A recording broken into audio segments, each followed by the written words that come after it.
Que Deus possa encher os nossos corações de alegria, de gratidão, para que juntos nós possamos buscar a presença de Deus. Tenho certeza que Ele tem algo especial para nós nessa noite, amém? Aproxima da pessoa que está do seu lado, vamos fazer uma oração aí de 30 segundos, ore por ela para que Deus possa derramar a presença sobre o coração dela, que Deus possa nos encher, nós possamos ser renovados pelo Espírito Santo, com sabedoria, com graça, em nome de Jesus. Senhor, nós te buscamos com todo o nosso coração, invocamos o teu santo e poderoso nome, cremos, ó Deus, plenamente que o Senhor está aqui e que o Senhor tem algo maravilhoso para fazer no nosso meio. Que a palavra do Senhor, ó Deus, através do discipulado, possa ser edificante, que o Senhor possa operar em nossos corações com graça, com poder, ó Deus, e que, de fato, nós possamos entender que o Senhor tem todas as coisas em Tuas mãos, que o Senhor reina sobre todas as coisas. Fala conosco, ó Deus, em nome de Jesus. Amém. Amém? Pode se assentar. Abra sua Bíblia aí, por gentileza, em 1 Coríntios, capítulo de número 15. Quero ler esse texto com você. 1 Coríntios, capítulo 15, versículo 53. Nós daremos continuidade, então, à nossa nova série, que é biografias, né? E hoje nós temos uma biografia muito especial, muito interessante. Você vai perceber que nós começamos com duas biografias assim muito enfáticas, biografias de mártires, né? A biografia da semana passada foi assim, e a biografia de hoje ela também é a biografia de um mártir. E tem um propósito nisso, tá bem? Eu quero ler com você e eu acho que ao longo da nossa explanação você vai entender melhor, tá bom? Capítulo 15, versículo 53. Diz assim: pois nosso corpo mortal precisa ser transformado em corpo imortal. Então, quando nosso corpo mortal tiver sido transformado em corpo imortal, se cumprirá a palavra das Escrituras que diz: a morte foi engolida na vitória. Ó morte, onde está a sua vitória? Ó morte, onde está o seu aguilhão? O pecado é o aguilhão da morte que nos fere, e a lei é o que torna o pecado ainda mais forte. Mas, graças a Deus que nos dá a vitória sobre o pecado e sobre a morte por meio de nosso Senhor Jesus Cristo. Portanto, meus amados irmãos, sejam fortes e firmes. Trabalhem sempre para o Senhor com entusiasmo, pois vocês sabem que nada do que fazem para o Senhor é inútil. A nossa biografia de hoje, né, a nossa segunda biografia, é a biografia do senhor Roland Taylor. Roland Taylor, ele vivia na Inglaterra e numa cidade chamada Hadley. Essa cidade de Hadley, na Inglaterra, foi uma cidade um tanto quanto peculiar, porque no período ali do início dos movimentos reformadores, né, no início dos movimentos de reforma, ela foi uma das primeiras cidades inglesas a receber a palavra de Deus. E a população daquela cidade, ao receber a palavra de Deus, recebeu de forma muito ávida. Houve uma aceitação muito grande. E ao aceitar essa palavra, aquelas pessoas ali começaram a investigar e começaram a buscar conhecimento maior bíblico, né? Diziam que essa pequena cidade mais parecia uma pequena universidade de teologia, pois todas as pessoas eram interessadas em buscar na Bíblia qual eram, né, os verdadeiros significados e os verdadeiros propósitos daquilo que até então a Igreja Católica não os revelava, né? Havia o chamado culto papista, que era um culto muito mais para idealizar a figura do Papa com aquela cerimônia tradicional da Igreja Católica, venerando muito mais ídolos do que uma cerimônia voltada para a busca, né, e o entendimento daquilo que seria a palavra de Deus. Pois bem, Roland Taylor vivia nessa cidade e, por viver nessa cidade, por ver todas as pessoas, né, ávidas por buscar conhecimento, ele não foi diferente também. Começou então a estudar um pouco mais da Bíblia e a entender, né, o que a Bíblia falava quanto, por exemplo, aos lucros eclesiásticos, quanto aos movimentos dentro da igreja. Ele começou a ver que tinha muita coisa na Bíblia que era diferente das igrejas daquela época, né? Desde a arrecadação de fundos, a forma de executar o culto, e ele estabeleceu residência ali naquela cidade e começou então, baseado nos seus estudos que ele tinha também, a pregar aquilo que ele estava entendendo da Bíblia. Por isso que nós cremos no sola escritura, né? Nós cremos naquilo que está na Bíblia e somente naquilo que a Bíblia diz. Tudo aquilo que extrapola o que a Bíblia diz não serve para delinear a nossa fé. Certo? Então, todas as vezes que nós estamos buscando uma resposta de Deus e ouvimos uma coisa que não está na Bíblia, aquilo ali não é resposta de Deus, certo? Bom, esse homem começou a servir naquela cidade ali com uma pregação sincera, né? E começou a se afastar dos dogmas da igreja, que ele tinha aprendido desde criança. Começou a se afastar e servindo, né, cada vez mais as pessoas. Ele realiza algo que até então a igreja católica não permitia. Ele se casa e a sua esposa se torna então uma grande serva do Senhor, ao seu lado, cuidando das ovelhas. O maior ensinamento dele era fazer com que as pessoas usassem a sua casa como uma verdadeira paróquia, no sentido de receber os necessitados. Então houve um tempo em que aquela cidade praticamente não haviam necessitados, porque todos ajudavam a todos, né? Esse era um dos seus grandes ensinamentos. E os seus hábitos de vida começaram a influenciar, a forma com a qual ele ensinava a Bíblia começaram a influenciar, e aquela cidade começou a viver algo muito positivo, até a morte do rei Eduardo. Com a morte do rei Eduardo, os papistas, né, que eram aqueles que coordenavam a igreja católica, voltaram então para o poder. O rei Eduardo, ele dava uma liberdade de culto, né? E aí, quando o rei Eduardo morre, esses papistas tomam o poder de volta e começam então a apregoar que todas as igrejas, todas as paróquias, por menores que elas fossem, precisavam seguir o rito da igreja católica e o rito daquilo que o bispo superior e o papa havia predito. E ao ouvirem que Taylor não fazia isso na cidade dele, eles fizeram uma conspiração. 2 homens, John Clark e Foster, conspiraram para voltar a executar esse tipo de culto, né? Aquela missa papista naquela cidade. Na segunda-feira após a Semana Santa, sabe o que eles fizeram?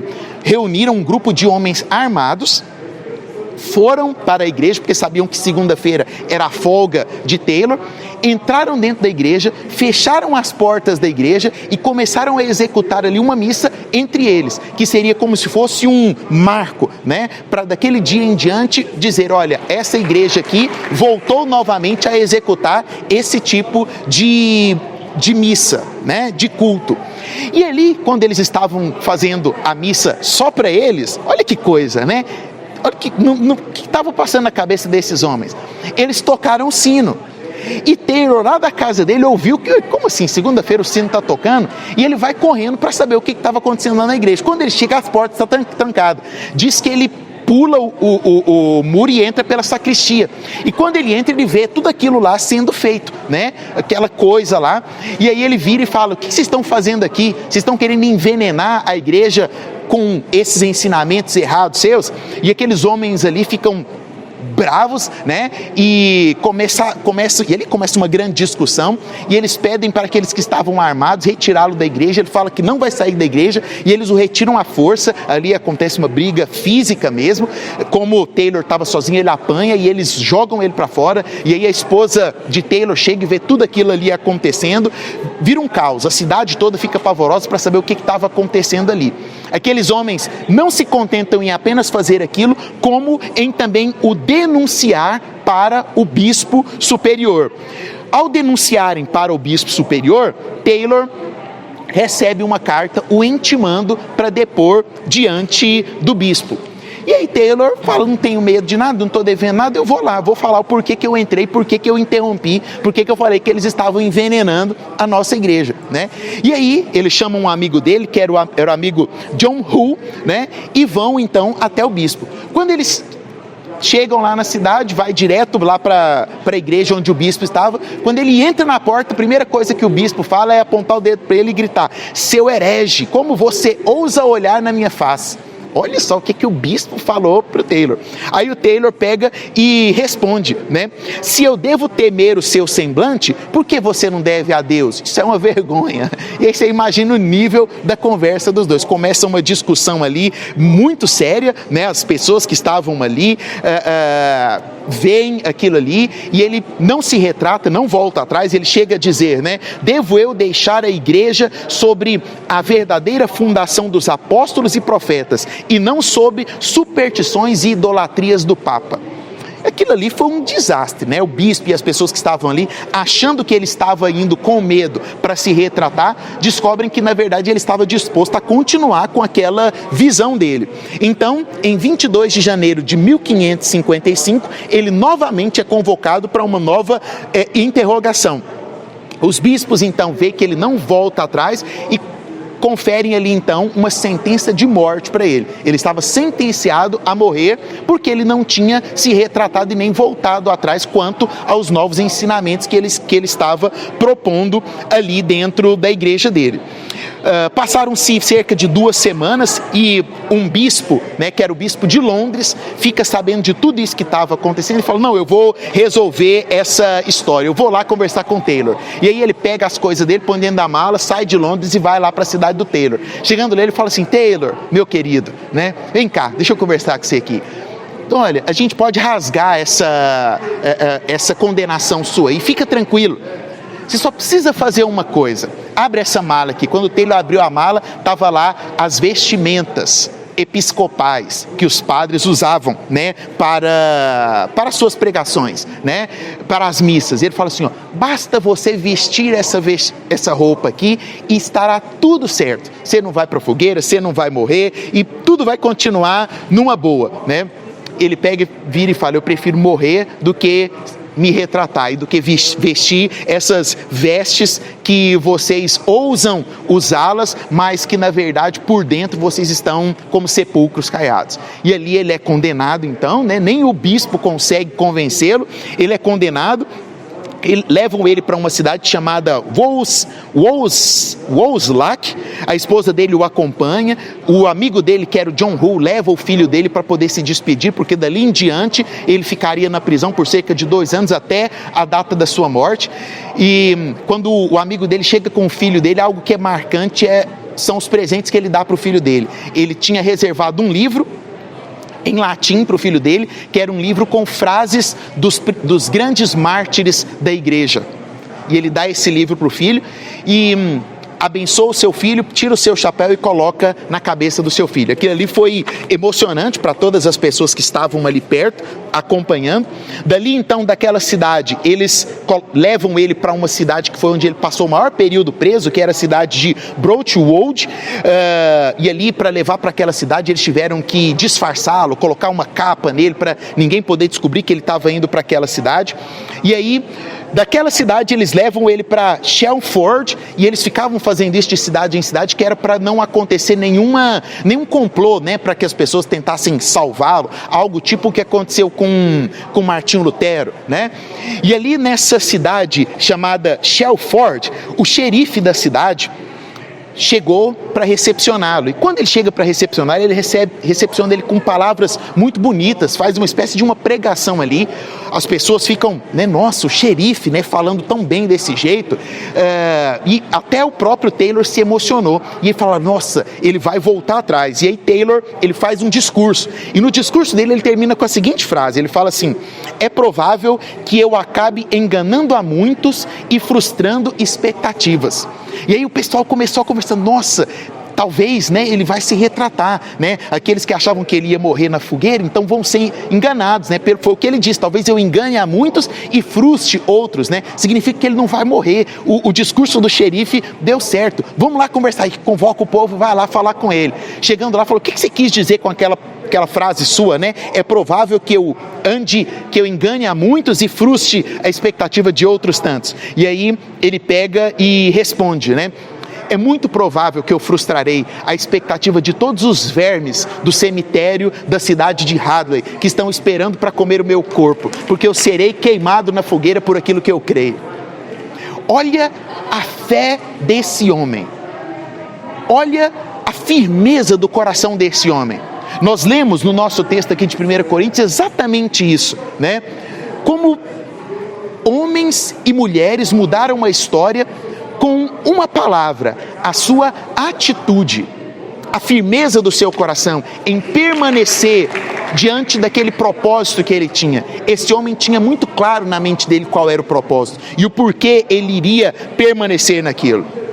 Pois bem, seus últimos dias chegam e no seu último percurso, quando estavam levando ele para a sua cidade de Hadley, onde ele seria queimado, diz que os soldados faziam uma espécie de revezamento para acompanhá-lo. Alguns soldados caminhavam ao lado dele por um período, aí depois rodavam, vinham outros, e eles começaram a fazer esse rodízio mais frequentemente.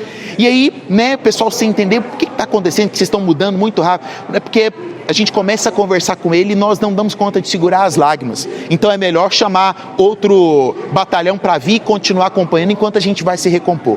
Quando ele chega na cidade dele, as pessoas estão ali todas extremamente tristes, né, por aquilo que iria acontecer, pela vida de um santo homem de Deus que estava sendo entregue numa fogueira por aquilo que ele estava acreditando. Você já parou para pensar nisso? O quanto o evangelho de hoje, o quanto o cristianismo de hoje não se compara com o cristianismo do passado, né? Hoje é muito fácil dizer que você é crente, que você é cristão. É muito fácil dizer que você frequenta uma determinada igreja, porque você não sofre nada por isso, né? Recebe-se vários elogios. Nossa, o ator tal é crente, né? O jogador tal, hoje é status, né? Muito diferente daquela época. E a minha pergunta para você é: se as épocas fossem diferentes, será que você estaria aqui? A minha pergunta para você é: qual é o propósito que te traz aqui? É uma firme convicção de que Jesus é o Senhor e Salvador da sua vida e de que Ele, somente Ele, pode mudar o destino do seu caminho e a sua história? Quando os soldados entram com Taylor ali na cidade de Hadley, diz que ele havia guardado de forma muito escondida nos seus pertences, dentro de uma luva, as suas últimas posses financeiras.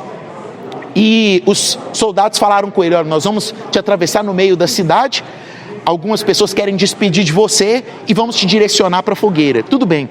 E ao passar nas portas da casa, ele tirava as moedas que ele tinha guardado, escondido dentro da luva, e começava a jogar para aquelas pessoas. Suas últimas posses financeiras foi para servir as pessoas daquela cidade.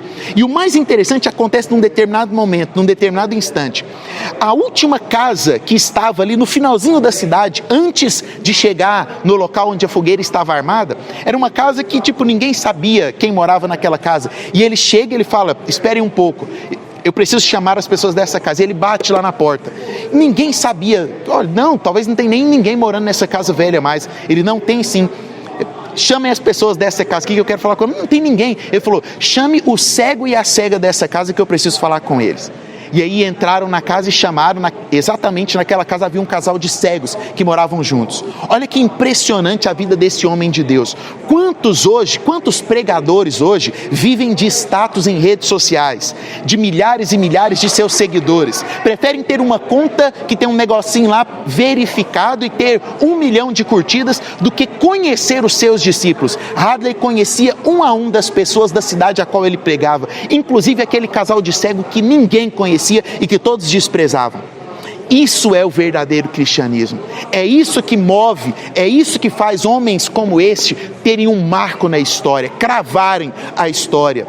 Será que você quer deixar também um rastro, um legado na história? E aí diz que as últimas moedas de dinheiro que tinha ali na luva escondida, ele entrega para aquele casal de cegos e parte para a cruz. Para a cruz não, perdão, para a fogueira. Chegando na fogueira, algo acontece. Quando ele estava ali na fogueira, já amarrado, tudo pronto, o xerife da cidade chama o Richard. O açougueiro da cidade chamava Richard. Richard, venha e acenda a fogueira. E aí o açougueiro sai, tinha muita gente ali, ele sai do meio do povo e fala assim pro xerife: para esse tipo de coisa, me considere como um aleijado, Senhor. Não acenderei essa fogueira. O xerife vira para ele e fala para ele: se você não fizer isso, você vai ser preso. Ele falou: então me prenda, porque eu me recuso a fazer isso. O xerife fica tão envergonhado que ele chama os capangas e fala: acendam logo essa fogueira, vamos acabar com isso. Quando eles colocam fogo na fogueira, as últimas palavras que se ouvem daquele santo homem de Deus foi a sua oração, que dizia: misericordioso Pai Celestial, pelo amor de Jesus Cristo meu Salvador, recebe em tuas mãos a minha alma. Quando nós encerramos a história da vida desse homem numa fogueira, parece-nos um final triste e que às vezes nos traz um nó na garganta e nos leva talvez às lágrimas, né? A pessoa que lê a biografia desse homem e não se sentir comovida, precisa no mínimo de procurar um psicólogo para bater um papo, né? Porque trata-se de uma história comovente, que talvez nos deixe triste ao final. Entretanto, o que eu quero pregar para você aqui, nessa noite, encerrando o nosso discipulado, não é a tristeza da morte desse homem. Pelo contrário, a inspiração da morte desse homem. Porque se você lembra do texto que nós lemos lá no início, o apóstolo Paulo, falando aos coríntios, ele diz que o trabalho de vocês não será inútil. Pode até parecer uma morte triste, solitária naquela fogueira ali, mas a morte daquele homem ali serviu de fundamento para que muitos e muitos outros homens pudessem se levantar com a mesma visão de pregar um cristianismo puro, um cristianismo simples, um cristianismo baseado na verdade, um cristianismo baseado na palavra de Deus, que não está interessado em multidões de pessoas, mas que está interessado em cada indivíduo da forma singular que ele é, que está interessado no amor, que está interessado no sacrifício e que não faz da sua vida o mais importante, mas da vida do próximo o mais importante.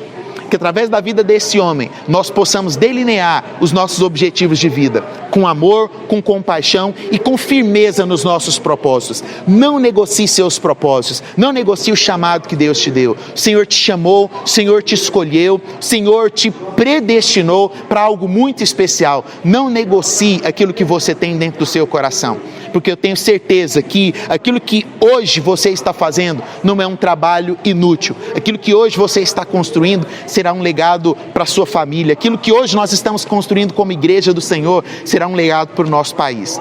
Que Deus assim nos abençoe, em nome de Jesus. Amém? Vamos orar? Você pode ficar de pé.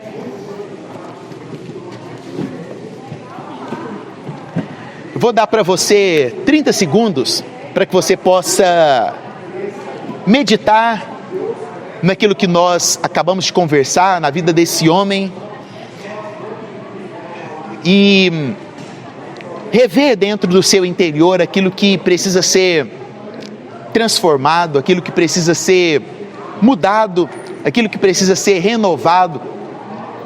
Que a graça do Senhor te envolva nessa noite, que o amor do Senhor traga sobre a tua vida plenitude. Senhor, nós consagramos o nosso coração a Ti, dedicamos, ó Deus, o nosso espírito, tudo aquilo que somos, tudo aquilo que temos, tudo aquilo que pensamos, tudo aquilo que vivemos, ó Deus, que o nosso espírito esteja totalmente conectado contigo, Senhor, no sentido de termos uma vida santa, de mantermos o nosso propósito estabelecido, firmado na Tua palavra. Ó Deus, não nos deixe negociar, ó Deus, aquilo que temos em nossas mãos por um prato de lentilhas, mas que nós possamos todos os dias viver para o objetivo e para o projeto o qual o Senhor nos escolheu, o projeto o qual o Senhor nos chamou. Nós te louvamos nessa noite, ó Deus, com a certeza de que o Senhor tem algo especial para as nossas vidas e que nós possamos construir um legado, influenciando as nossas famílias, influenciando nossos futuros filhos, influenciando influenciando nossos amigos e a sociedade a qual nós vivemos. Nós oramos, ó Deus, porque cremos que no Senhor nenhuma das nossas obras são inúteis. Que a graça do Senhor esteja conosco. Nós oramos em nome de Cristo Jesus, o Nazareno. Amém, amém e amém. Deus te abençoe em nome de Jesus, tá bom? Nós encerramos aqui mais um episódio da nossa série. Que Deus possa renovar o seu entendimento, te abençoando cada dia mais, e continue conosco, enviando também o link desse áudio para aquelas pessoas que você ama. Deus te abençoe em nome de Jesus.